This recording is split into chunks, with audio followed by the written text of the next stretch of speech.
Well, now that the dust has settled on the Gonzaga season and some big news that came out of Zagland in terms of Tommy Lloyd leaving Gonzaga to head to Arizona, we wanted to let everything kind of slow down a little bit, let it process before we gave our take. And really this video is just about how big of an impact is Tommy Lloyd leaving this Gonzaga program and his lasting mark. If you didn't hear, he signed a 5-year contract with Arizona, which will pay him $15.5 million over the life of the deal. He's set to make $2.9 million for this upcoming season. That's a $1.8 million base salary with a $1.1 million supplemental that comes from IMG and Nike. My favorite part of this contract is that he had a clause built in. A lot of people, when the news came out, said, what about the sanctions? Arizona could have some harsh penalties coming down. We talked about that, yeah. Which, that's a whole different conversation. USC had their penalties handed down. I think Arizona's feeling a lot better after that news came down. But my favorite part of his contract was that if they get a postseason ban, essentially he has the ability to add a year to his deal.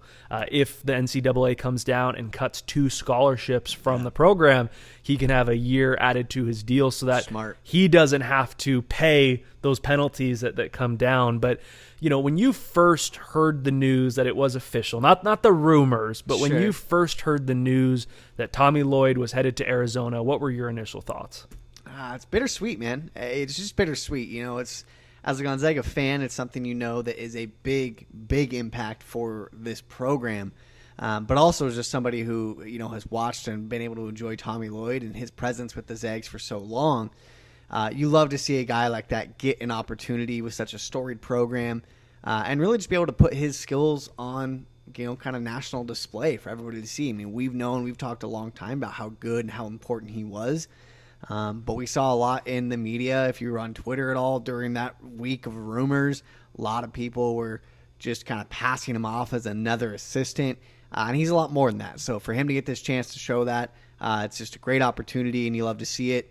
But bittersweet, I think, is the best way to put that. I think the biggest thing for Zag fans is, he was the coach in waiting.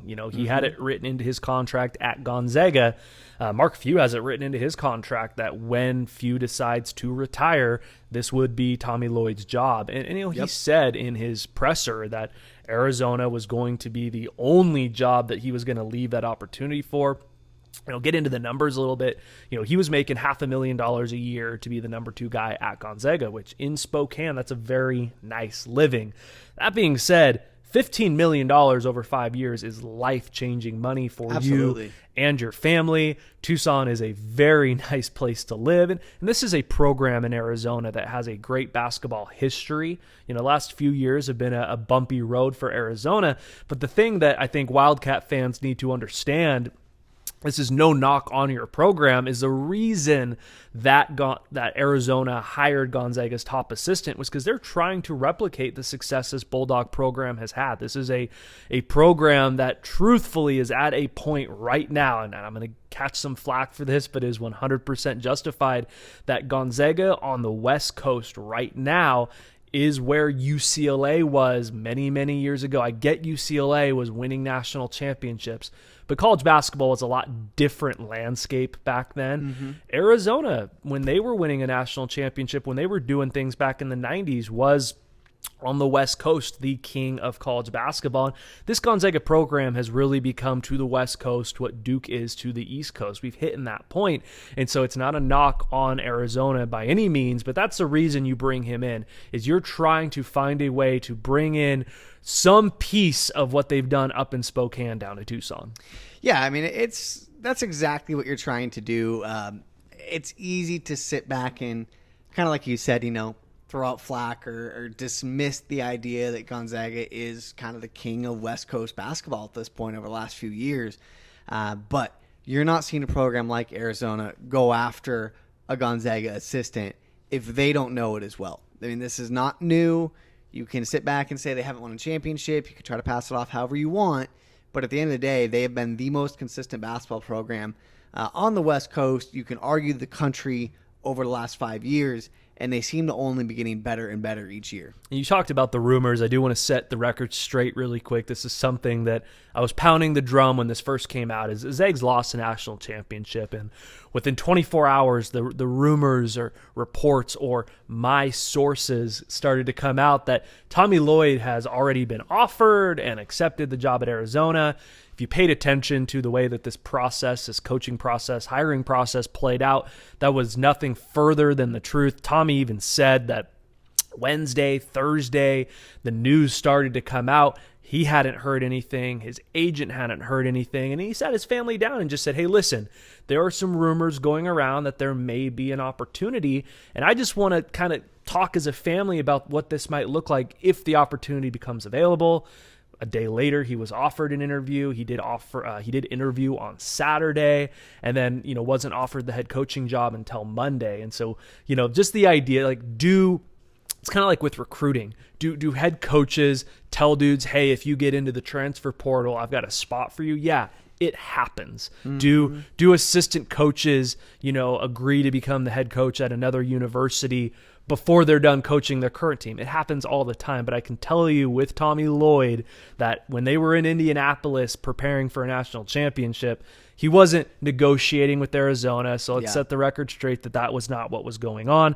That being said, I do think that he's made some great moves already since he's been down there, keeping two of their top assistants, and really has been able to first keep almost every player in the program who had considered leaving and signed a huge recruit in state for next year's class. So he's off to a great start down in Tucson. Yeah, absolutely. I mean, you talk first about kind of getting some guys to stay. Kirk Risa was one of their players that had entered the portal. The program was pretty big on.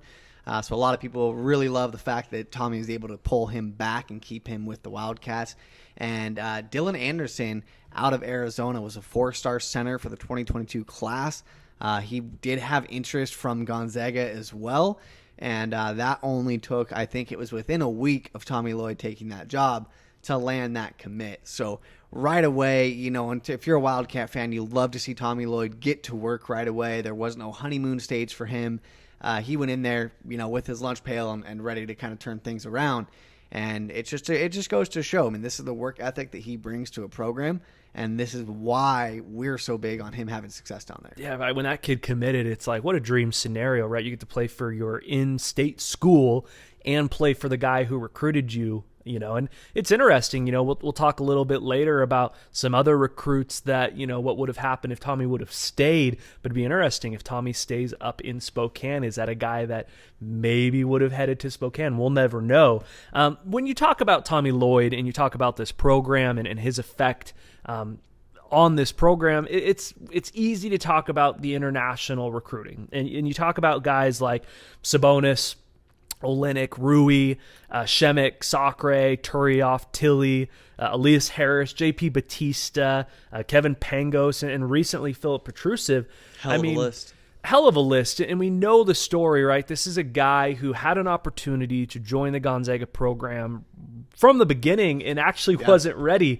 Said, I'm going to take a year to travel the world with his wife, did it, and really enjoyed being in different cultures, really enjoyed being on the road, and said, hey, I think I can kind of make a name for myself here. One of my favorite stories in terms of how he cut his teeth recruiting internationally was how Mark Few had a international calling card.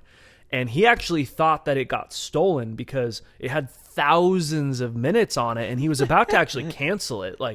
There were all these charges, and it was Tommy. Tommy was ringing up the bill on this calling card before, international calling was a thing on your Verizon plan or whatever. Yeah. And so he's known, obviously, for his international prowess. Talk to me a little bit about how are we going to see this program continue to bring in these high-quality international recruits, and is it as big of a deal now as it was, say, 5-10 years ago? Yeah, it's a great point to discuss, and obviously you mentioned it. Tommy Lloyd's been widely considered the best international recruiter in college basketball for a number of years now. And, that list of names you rattled off, I mean, these are some just huge, huge players in the history of Gonzaga that have done just tremendous things and taking the team to that next step. And it is a tough, it's a tough pill to swallow knowing that you're losing Tommy Lloyd on that. Now, on the flip side of that coin, the relationships that the program has established by taking these international players, Tommy may have brought them in, but Gonzaga helped them, reach different levels in their career and their lives. Those relationships still exist. The other thing you have here to keep in mind is the fact that, if you have a new French recruit, they're probably going to talk to Killian Tilly and Joel Ayayi. Yep. And, they're going to hear about the Gonzaga program. Are they going to hear about Tommy Lloyd? Of course. I'm sure Tommy's probably already called them if they're a French recruit. But they're going to hear plenty of good things about Gonzaga and what the program in the city of Spokane meant to them and how it helped them grow. So that's huge right there. I mean, that's just something you have to keep in mind. And also, too, we've talked about it a little bit. I think the recruiting kind of landscape for Gonzaga has shifted. Previously it was like they kind of had to. 10 years ago, they had to go find those guys that were under the radar that maybe nobody else knew about. They weren't getting McDonald's All-Americans. No, they weren't getting Chet's. They weren't getting Jalen Suggs. So they had to get creative with the recruiting, and they did an exceptional job of that. Now, obviously, we're seeing that they're able to put their name in, any player's hat, whoever they choose. Which, again, I think I've said this multiple times. I think they've done a good job of this, though, is they're not kind of exploiting that and just talking to every 5-star recruit out there. They're still focusing on guys who fit within the values of the program. Yep. And that is what it makes them so good and it keeps the chemistry year after year. Because it's hard when you bring in guys like Jalen Suggs who are there for 1 year. It's hard to get them to mesh right away and to get them to buy in. So that's big. But even with that landscape shifting for Gonzaga, you still ask yourself, okay, they're probably going to be number 1 to start next season. That'll be 2 years in a row. Would you not want guys like Rui Hachimura or Killian Tilly or Domas Sabonis on those teams? And the answer is yes, you still want those guys. So it is something that you're going to have to keep in mind and kind of just have to monitor how it goes forward, who really steps up on that end of things, because there is talent outside of the States that will be continue to be a huge piece for whatever program they choose. Yeah, the international thing's fun to talk about in terms of how Tommy made his name and all that, but he doesn't really get enough credit for his domestic presence as well. I mean, he was a huge part of bringing Jalen Suggs in. I mean, that's an all hands on deck deal, for right? Sure. Yeah, but everyone's talking there. He was really, to go way back, a big part of the Pargo recruitment. Zach Collins, Austin Day, even Adam Morrison, and having spent time around Tommy and Mark Few, I don't think if you haven't spent time around these two individuals, Tommy is so charismatic. That dude walks into a room and can easily convince a kid from across the world to move to Spokane, Washington. Mark, for all the things he's done and what a great coach he is not, and he'll tell you this, he's not John Calipari who's going to walk in some kid's living room and woo you over. He is a great coach. He's a very humble individual. When Mark Few steps into a gym to watch a high school recruit play, yeah, it's a big deal, but he doesn't have that Tommy Lloyd it factor. He doesn't want to be that guy. And so I think in all of this, anytime that something like this happens, it breeds opportunity. Mm-hmm. And so I think we're going to see guys like Brian Michelson, have an opportunity to step up. He's a guy that he brought in Corey Kispert. That's a first team All-American, a lottery pick, right? Brought in Ben Gregg that we've got huge aspirations for. Yeah. And for Roger Powell came over from Vanderbilt a few years ago. Actually has some international ties as well. And so it'll be interesting to see who really steps up, because what you get a little worried about, in all honesty, is like you talk about the French connection. And if there's a kid in France who's a stud basketball player, not only is he maybe talking to Joel Ayayi or Killian Tilly, but I guarantee you he's watched some Gonzaga basketball because of those two players. He hasn't been watching Arizona basketball. Correct. At the end of the day, recruiting is all about relationships. Yep. It's all about trust, not just for the kid, but for his family as well. And so I do think that the Zags are in a great position with these two coaches that they still have on the staff, that they're going to be able to continue to build those relationships, get out on the recruiting path, and like you said, bring the type of player into Spokane that fits this program. Yeah, I think that's perfectly said. You mentioned Roger Powell, and if you're not super familiar with Roger Powell, before he came over to Gonzaga, he had been friends with Tommy Lloyd for about 4 or 5 years. This is a guy who, after playing in the national championship for Illinois in 2005, went on to play for a number of different teams overseas. So he's familiar with that landscape, and he'd become friends with Tommy Lloyd just by seeing him at different recruiting events and international tournaments as well. So, you talk about who's going to kind of step up. It's going to be a team effort for this Gonzaga coaching staff. I think they are in great hands with both Brian Michelson and Roger Powell on that end of things. But like you said, man, they haven't been watching Arizona basketball. So at that point, you're kind of hoping, if you're talking to Tommy Lloyd right now, that Arizona basketball turns into kind of a Gonzaga clone, at least in terms of how they play. And that's obviously a risk for a player, whereas Gonzaga, you know how they're going to play. You know how they're going to utilize somebody with your skill set, and just how they help you integrate as part of the team, part of the community when you're moving across the world. That's just such a huge decision for a kid to make. I think you make a great point about the trust between the family and the player. And that's just something that, losing Tommy Lloyd, you don't necessarily lose that, because there's more to just one person to developing that trust. And that's a lot of how the team embraces you, how the school, how the entire coaching staff embraces you. So Gonzaga is in a good position when it comes to that. Part of the whole domestic recruiting as well is this new transfer world we live in. The transfer portal is going insane right now. I do expect the Zags to add some transfers here soon. And that's somewhere where Brian Michelson's really excelled as a coach. I mean, he's really been a huge effort in bringing in transfers like Brandon Clark, Kyle Wiltshire, Brian Wesley, Nigel Williams-Goss, Jonathan Williams, and you go through all those names too, and how big of a part they've been in Gonzaga's recent success. And so I think that's something you got to give B-Mike a little bit of credit on, a lot of bit of credit on, as well as the player development. I mean, to go back to Tommy a little bit, when like Rui came into the program, Tommy's not just recruiting Rui and then he gets to Gonzaga and they hand him off to the training staff. I mean, Tommy's taking the accountability to develop players like Rui and Domas. I mean, the whole coaching staff is.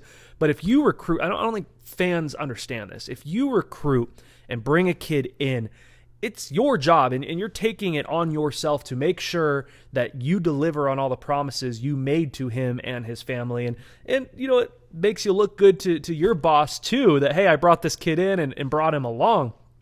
On that, we hear a lot about the whole Gonzaga 1-year program. Come to Gonzaga, take a year off. And who deserves probably more credit than anyone on that? It's Brian Michelson. I mean, we look at the transformation of a guy like Kyle Wiltshire, who went to Kentucky, actually won a national championship, comes to Gonzaga, sits out a year, and completely transforms his game. It was Brian Michelson who spent a lot of time with Kyle Wiltshire, turning him into an unbelievable college player. And so that's something that I don't think most Zag fans know that's going on behind the scenes, that's still going to be going on.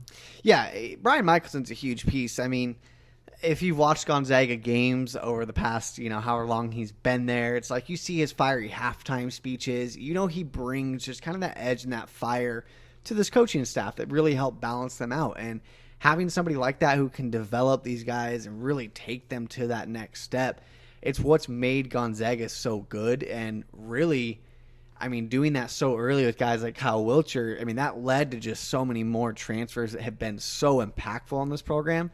If guys are going to sit out a year in college basketball, which, now we've seen the NCAA, of course, grant the one free transfer, but that was just so big for guys knowing if they're going to a new school, they want to do it for a reason to get better. You're not really just transferring just to be the same guy, but maybe get a few more minutes. Every single one of these student athletes wants to get better, and that's exactly what Gonzaga has done for them. And it's just, like I said, it's part of what's made them so good. But once you do that a few times, it goes back to establishing trust and just kind of, proof of results right there. And that is exactly why they've had their kind of pick of the litter when it comes to these transfers and bringing in guys that make such a big difference. Another side note here, and something that happened since we last recorded, was the top recruit out of China, Bozeng, did decommit from Gonzaga. And I think what was most surprising is that he's headed to the G League. Yeah. And this is not a knock on Fanbo at all. I think this kid has a ton of potential. We've seen some recent film on how far he's taken his game, but we don't know, like, had Tommy stayed in Spokane, is Fanbo still headed to Spokane? We don't know. We'll never know the answer to that. Yeah. But he is no longer headed to the Gonzaga Bulldogs either. And this is a kid that I think he was going to have a hard time getting minutes early for Gonzaga. You bring in a kid like Chet Holmgren. If Drew Timme does end up coming back, you got a guy in Ben Gregg. You've got Caden Perry. I think he was a 3 to 4 year project for the Zags. Very different players, but I think of like Rui, who came in very raw. I think that Fanbo is probably going to get Ben Gregg type minutes this year. Yeah. I think maybe in his second year we were going to see, maybe 10 to 12 minutes a game, and then hopefully he develops to the point that third year that he kind of takes that Rui jump. I'm excited for the kid. I mean, Dom's dad, Dominic Harris's dad on Twitter kind of hit the nail on the coffin just in terms of, the NBA, it's brilliant to bring in, the NBA is so big in China right now. Yeah. This is a kid who appears that his game can play at that level, that to bring in the top prospect out of China since Yao Ming into the G League is brilliant for the NBA. And I'm excited. Heck, we would have loved to have him up here in Spokane, but to be able to hopefully see him get some few minutes next year in the G League and watch him progress will be fun as well.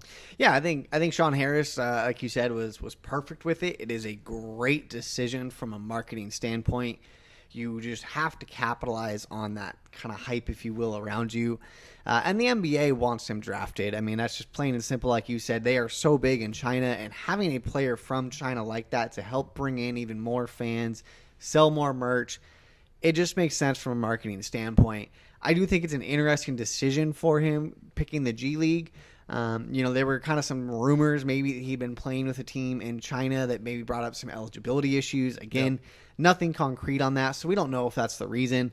But at the end of the day, I mean, the guys that we've seen going to the G League, obviously the G League Ignite team has only been in existence for, a year now. The guys that we've seen going and having interest are typically top 15 players, guys that look like they have a pro-ready game right away. Fanbo is kind of that first one. He was a 4-star recruit, ranked around 60, I believe, to make that move. So it's going to be really interesting to see how it works out for him. Obviously, we wish him nothing but the best. It's, you got to do what's best for you when you're that age. But it's just going to be interesting to see, can he crack those lineups? I mean, you have top recruits mixed in with some very good basketball players. I mean, Jarrett Jack was on that team last year. That's a journeyman NBA player who, had a number of very solid years. Yeah. So it is a different level of competition. And you just really look to see how are they going to utilize somebody like Fanbo, who's 6'9", 6'10", kind of that prototypical stretch 4, and to kind of see how he does in that. So he is a guy that if he gets some minutes, I think he can do well. For him, it's just going to be a big difference in the physicality level, and that's for anybody going to the G League. It's a big difference when it comes to physicality. How can you handle that step number one? If you do well on that end of things, I think he'll be able to put his skills on display and hopefully put himself in a position to quickly make the NBA. Well, we'll be doing a video soon on just kind of a projected roster for next year. Hopefully we get some little bit of news. We know Andrew Nembhard's coming back. We still don't know on Drew Timme. That is not decided yet. Yeah. But the Zags do appear to have 3 or 4 potential scholarships open for next year. So we will be releasing a video soon on that. Give you any updates as we hear them. And as we go through, this Tommy Lloyd leaving the program, I think our sights now are kind of set on the coaching staff on who fills that spot.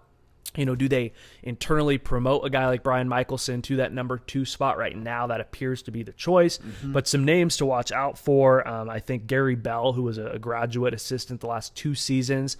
Do they add him in a permanent fashion to this coaching staff? Ken Bone, the old head coach down at WSU, came to Gonzaga after he was fired by the Cougars. He is now the associate head coach for Lorenzo Romar down at Pepperdine. And so if that guy comes in, that's kind of a lateral move. Could he come in to replace Tommy Lloyd?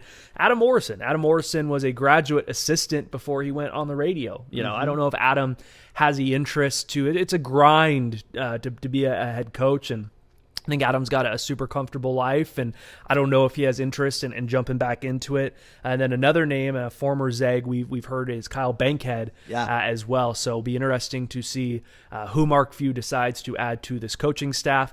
As always, let us know down in the comments what your thoughts are on Tommy leaving to head to Arizona. Who would you like to see fill his shoes? Are they going to stay internally within the Zags family, or will they go outside of the program and bring someone in? So let us know down in the comments. And as always, give the video a like and subscribe to our channel if you haven't. We're almost to 1,000 subscribers. Yeah, man. It's crazy. It's been absolutely nuts growing this channel with you guys. Yeah, and we appreciate it. We'll be bringing you lots of content during the off season as we get ready for hopefully another historical season in the history of this Gonzaga basketball program.